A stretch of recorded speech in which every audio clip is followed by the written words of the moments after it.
He smirked, then laughed. Not just a chuckle. It was the kind of loud, arrogant laugh that echoed off the marble walls of Courtroom 4B in downtown Atlanta. Sterling Whitmore, billionaire, media mogul, and self-proclaimed patriot, leaned back in his chair like he owned the place. And in his world, he did.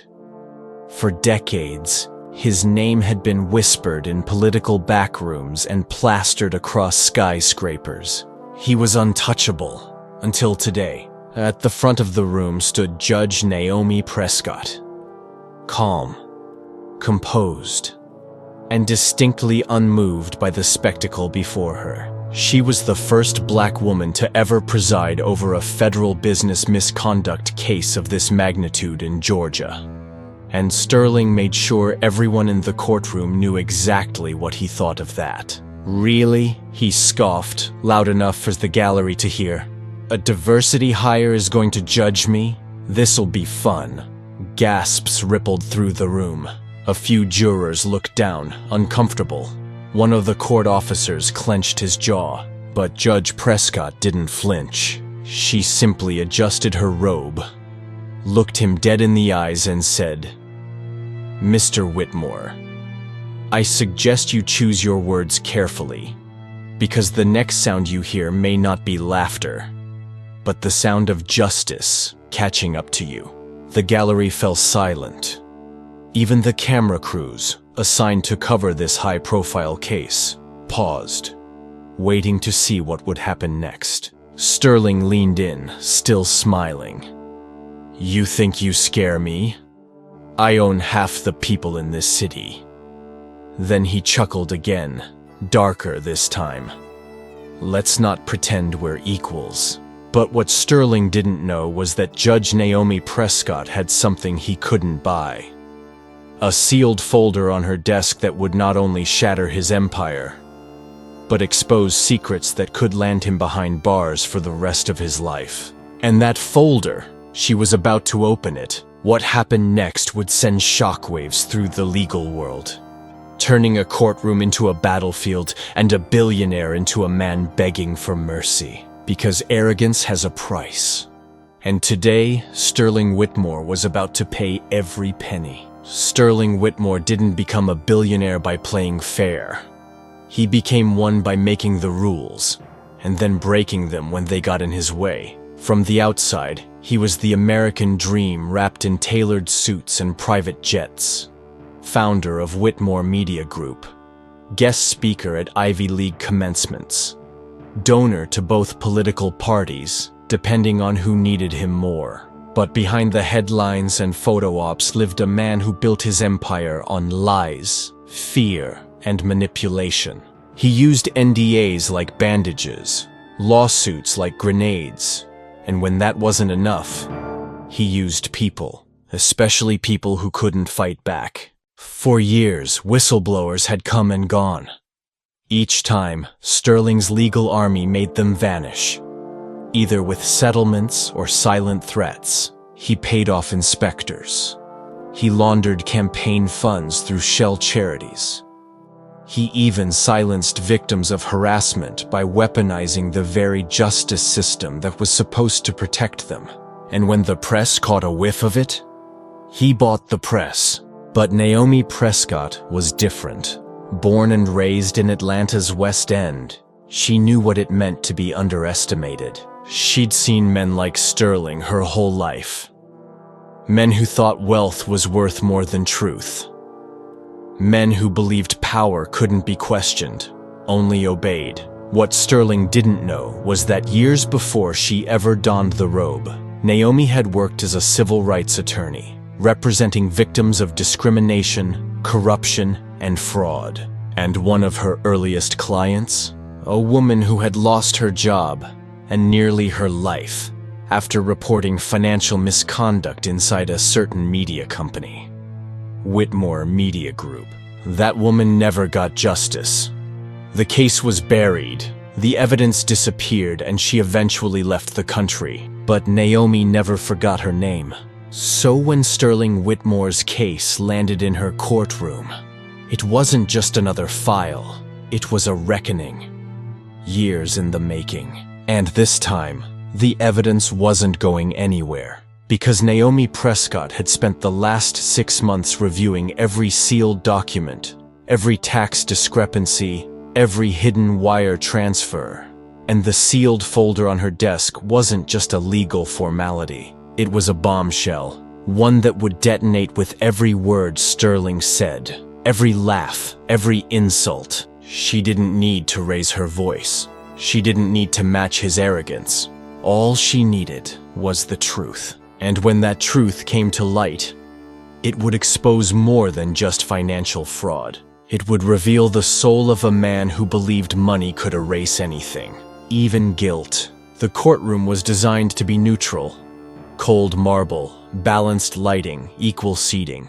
But neutrality dies when power enters the room. And today, Power walked in wearing a $12,000 suit and a smirk that had never faced consequence. As Sterling Whitmore took his seat at the defendant's table, he didn't look nervous. He looked annoyed, like the hearing was just another business meeting that would end with someone else taking the fall. Next to him sat his legal counsel, 5 deep, flown in from New York and handpicked for their ability to delay, deflect, and destroy. The lead attorney, Vincent Graff, adjusted his cufflinks and whispered, "Same script, different judge." He didn't know who he was dealing with. Judge Naomi Prescott entered from the side door without ceremony. No bailiff announcement, no gavel slam, just presence. Her black robe moved like a curtain of silence, and when she sat, the room changed. Even Sterling leaned forward, as if sensing something wasn't quite the same. But what truly shook the system wasn't Naomi's demeanor. It was her preparedness. She didn't start with opening statements. She started with questions.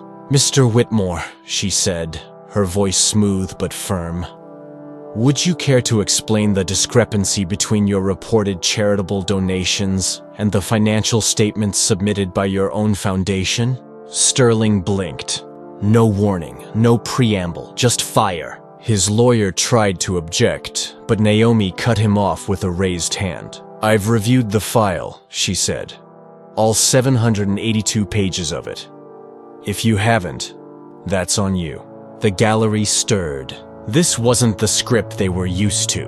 Prosecutors usually fumbled, defense attorneys dominated, and judges, especially black ones, were either too cautious or too constrained by perception.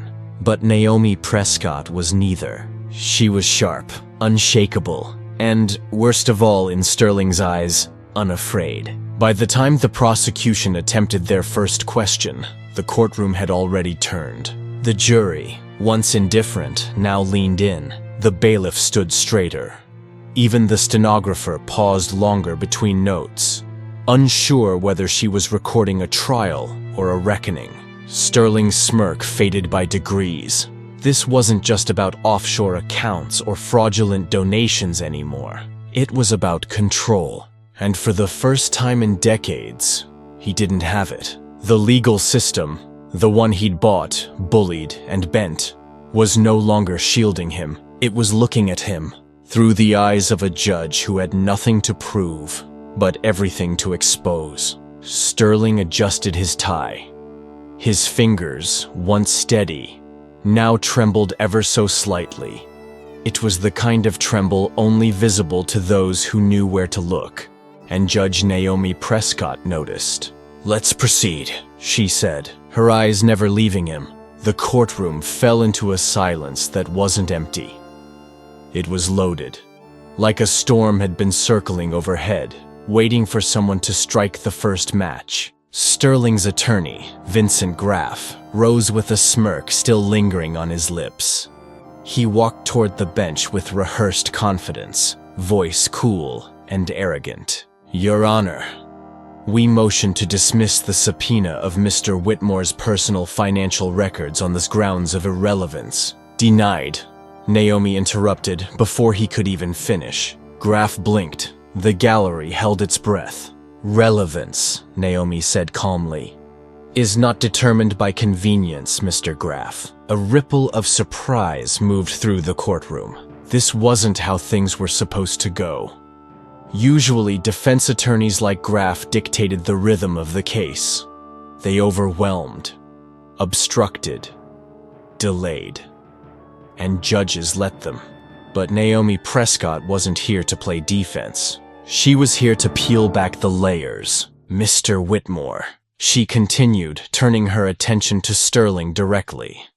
On March 18th, you stated under oath that the proceeds from the Whitmore Initiative were used exclusively for community development projects in Alabama. Sterling nodded, lips pressed into a polite, practiced smile. Yes, Your Honor, that's correct. Naomi tilted her head, then lifted a document. Then could you explain why a wire transfer of $3.2 million was sent from your foundation to an offshore account registered under the name Sable Rock Limited? Located in the Cayman Islands? Sterling's lips parted slightly. He hadn't prepared for this. Graff objected, loudly. Your Honor, the defense was not made aware of this document. You were, Naomi interrupted, her tone colder now. It was submitted to the court 48 hours ago and signed for by your paralegal. Another gasp echoed through the gallery. Graff stumbled for words. Sterling's posture stiffened. The defense's confidence, carefully curated and painfully expensive, was beginning to unravel. But Naomi wasn't done. This courtroom, she said, rising slightly from her seat, is not a stage for performative power. Her voice grew sharper. It is a sanctuary for the truth, and I will not allow it to be polluted by arrogance, intimidation, or wealth. Sterling's mouth opened, then closed again, because for the first time in his career, maybe his entire life, he had walked into a room where money didn't bend the rules. And the woman in charge? She didn't flinch, she didn't backpedal, she didn't bow. The confrontation had begun, and it was Judge Naomi Prescott who fired the first shot. Not with anger, but with facts. Facts that didn't shake, didn't stutter, didn't care who you were. The tension in the courtroom had shifted from electric to combustible. Naomi Prescott sat tall behind the bench, one hand steady on her gavel. But she hadn't needed it. Not yet. Her voice had been enough to silence even the loudest ego in the room. Sterling Whitmore leaned back in his chair, suddenly aware of how exposed he was. The confidence that once cloaked him like an expensive suit was unraveling thread by thread. The prosecutor, a composed young black woman named Camille Harper, rose from her seat. She didn't rush. She didn't strut. She simply walked, like a woman who knew she held truth in her hands. Your Honor, Camille said, lifting a thick folder.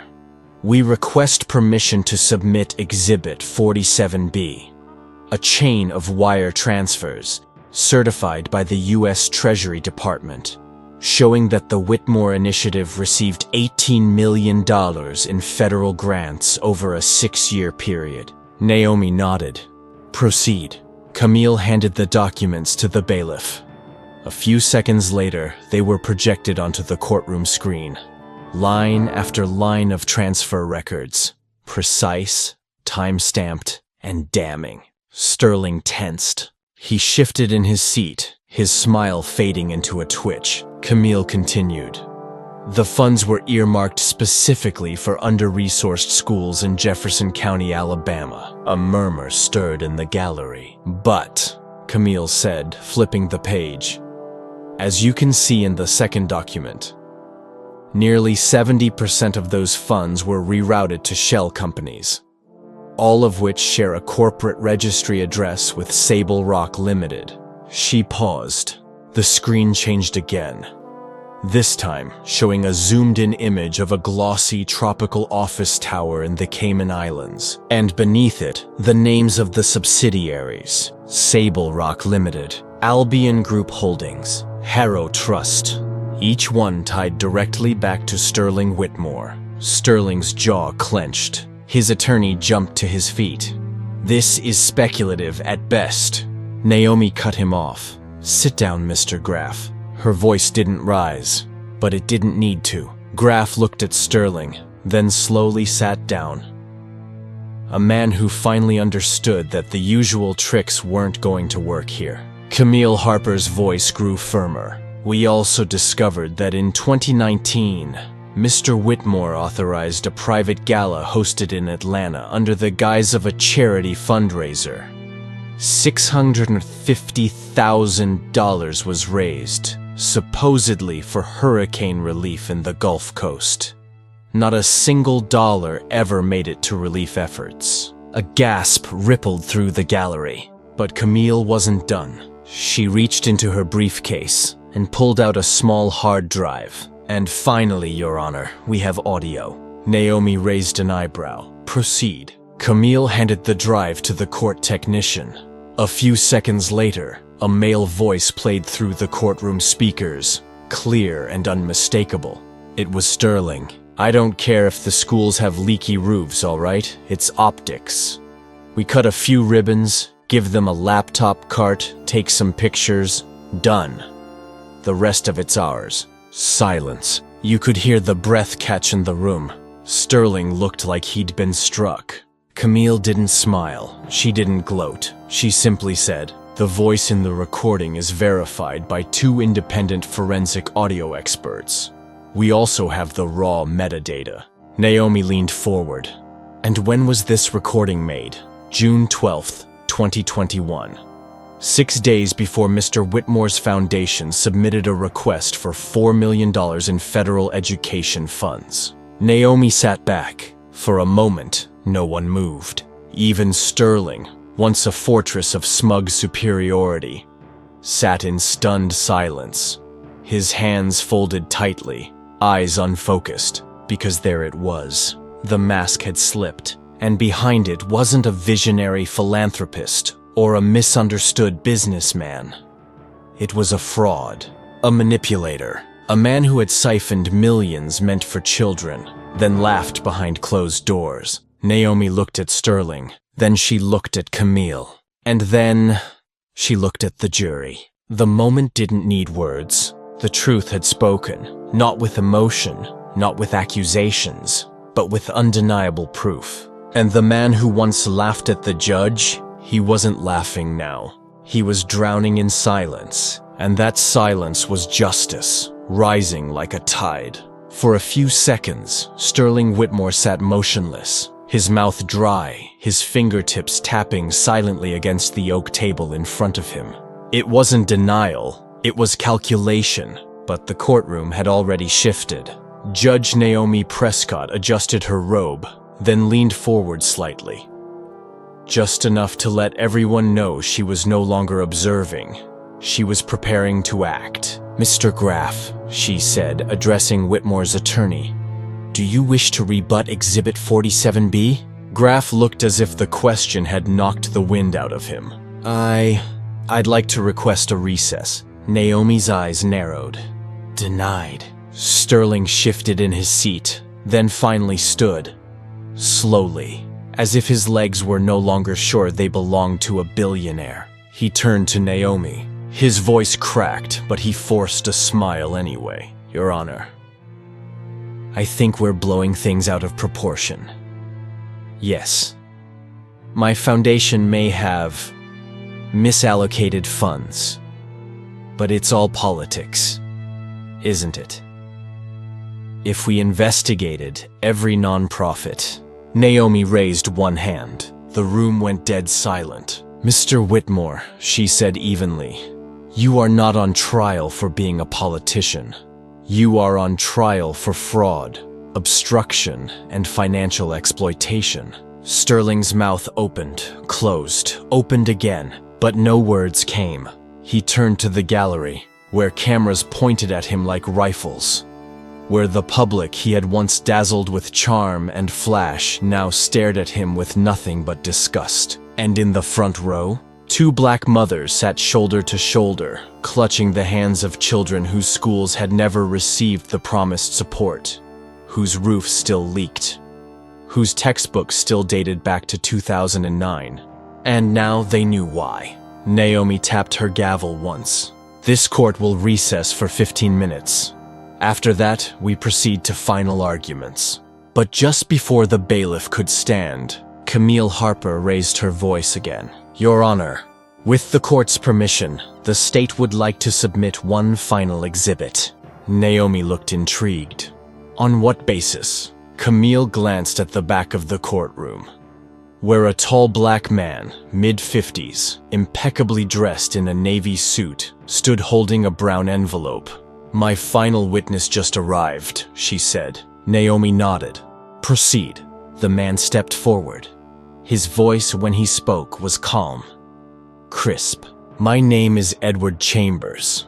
I'm a former senior accountant for Whitmore Holdings. A ripple moved through the gallery like lightning. I worked directly under Mr. Whitmore for 11 years. Chambers continued. And I have here, he held up the envelope, a signed affidavit, along with over 400 internal emails, outlining how federal funds were intentionally rerouted to offshore accounts. He paused, then added with surgical precision. Mr. Whitmore instructed me to bury the paper trail deep enough to make God blink. Gasps. Sterling's attorney jumped up again. Your Honor, this is outrageous. We haven't reviewed... Naomi held up her hand again. Mr. Chambers, she said. Are you prepared to testify under oath? I am. Naomi looked down, then back at Sterling. Her voice softened, but only in tone. Mr. Whitmore, anything you'd like to say? Sterling looked pale, small. The man who had once refused to stand for a black judge now stood, not in defiance, but in desperation. He opened his mouth, and all that came out was, please, I didn't think it would come to this. Naomi stood from the bench. She looked down at him with a quiet finality. No, you just thought no one would stop you. And then she struck her gavel. Court will resume shortly. And Mr. Whitmore, if I were you, I'd use the next 15 minutes to call your attorney, not the PR firm. As the bailiff led Sterling to the side chamber, the crowd remained frozen. Even the reporters, seasoned veterans of scandal and spectacle, didn't move. Because what they had just witnessed wasn't just the collapse of a man. It was the fall of a myth. The myth that money could buy silence, that arrogance could bend justice. And the moment Naomi Prescott, a black woman once mocked by the powerful, refused to flinch in the face of privilege, that was the moment everything began to turn. The courtroom was silent when they returned from recess. But it wasn't the tense, waiting to exhale kind of silence they'd all felt earlier. It was the kind that settled after an earthquake, when the dust hadn't yet cleared, but everyone knew the building would never stand the same again. Sterling Whitmore sat at the defense table, his shoulders no longer straight, his eyes no longer dancing with that smug glint of superiority. He wasn't just cornered, he was undone. Camille Harper stood slowly from her seat. She didn't need theatrics. She didn't need to raise her voice. Ladies and gentlemen of the jury, she began, her voice measured, each word crisp and deliberate. You've seen the evidence. You've heard from Mr. Whitmore himself. You've seen how power was used not to serve, but to silence, to steal, and to strip opportunity from those who needed it most. She paused. You've heard about the schools that never got funded, about the grants that disappeared, about the children who were promised a future and left with nothing. She turned toward the jury. Justice doesn't care how expensive your suit is. It doesn't care how many private jets you own, or how many buildings bear your name. Her voice dipped, quiet now but fierce. Justice only asks one question. Did you do what was right? She stepped back. It was all she needed to say, because by now, the jury didn't just believe her. They felt it. Sterling's attorney didn't stand, didn't make a closing argument. He simply muttered, "We rest our case," and sat down, defeated. Judge Naomi Prescott looked toward the jury. "You've been presented with overwhelming evidence," she said. "You are to decide based solely on the facts, the law, and the truth." She gave a small, almost imperceptible nod to Camille. A moment of quiet respect between two women who had just stared down a man who had never expected to lose. The jury deliberated for just over 40 minutes. It didn't take longer. The verdict? Guilty, on all counts. The room erupted, not in cheers, not in applause, but in collective exhale, as if the very walls had been holding their breath for 24 years. Sterling stood only when the bailiff instructed him to. His eyes didn't scan the room. He didn't look for sympathy. He looked hollow, because the truth had finally caught up to him. And it didn't need a microphone. It had walked in with a black judge, and a woman unafraid to speak when silence was the easier path. But as Sterling was led away in cuffs, the camera caught something else. Camille Harper, quietly lowering her head. Because justice, real justice, doesn't come without a cost. She had received death threats during the trial, had her past scrutinized, her credentials questioned, her every word twisted by talk shows and billionaire-owned media outlets. Even after the guilty verdict, she knew there would be backlash. There always was, but that didn't stop her. Because the real fight isn't about comfort, it's about conviction. And Judge Naomi Prescott, she didn't smile, she didn't gloat, she simply stood, gathered her papers, and exited through the same doors she'd walked through 1,000 times before. But this time, she didn't walk out alone. Behind her walked every young black girl who had ever been told she didn't belong in power. Every law student told they'd never make partner. Every woman mocked, dismissed, or belittled for holding the gavel instead of sitting in silence. This wasn't just a trial, it was a reckoning. The news hit every screen in this country by sundown. Billionaire Sterling Whitmore found guilty on all counts. But beyond the headlines, it was the video clip that captured the nation's attention. A still shot of Judge Naomi Prescott standing tall behind her bench, while a man who once laughed at her stood in cuffs, his eyes empty. That image, it went viral, not because it was dramatic, but because it was real. It said, "You can have money, you can have power, but if you use it to crush others, eventually you will answer for it." In classrooms, young black girls saved that photo to their phones. In courtrooms, clerks walked a little taller. In homes across the country, families spoke her name with quiet reverence. Because Naomi didn't just judge a man, she judged a culture. And she didn't flinch. Camille Harper received a standing ovation at the law school she once graduated from. But she declined every interview, refused every talk show invite. When asked why, she simply said, "I didn't do this for attention. I did it because no one else would." She went back to work the very next Monday. Back to the cases that didn't make headlines. Back to the people who still needed someone to believe in them. And maybe that's the real lesson. That justice isn't one big moment. It's 1,000 small ones. It's not about cameras in the courtroom.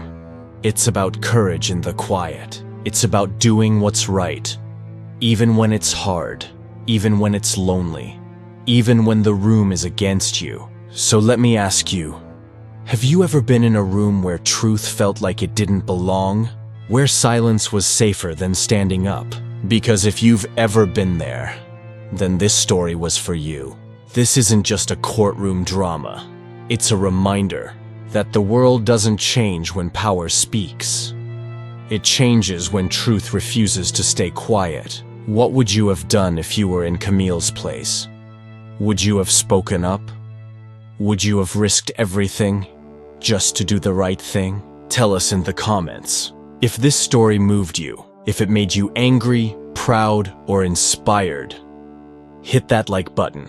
subscribe to the channel, and share it with someone who needs to remember what justice looks like. Because the next time someone powerful tries to laugh off accountability, they just might hear your voice echoing back.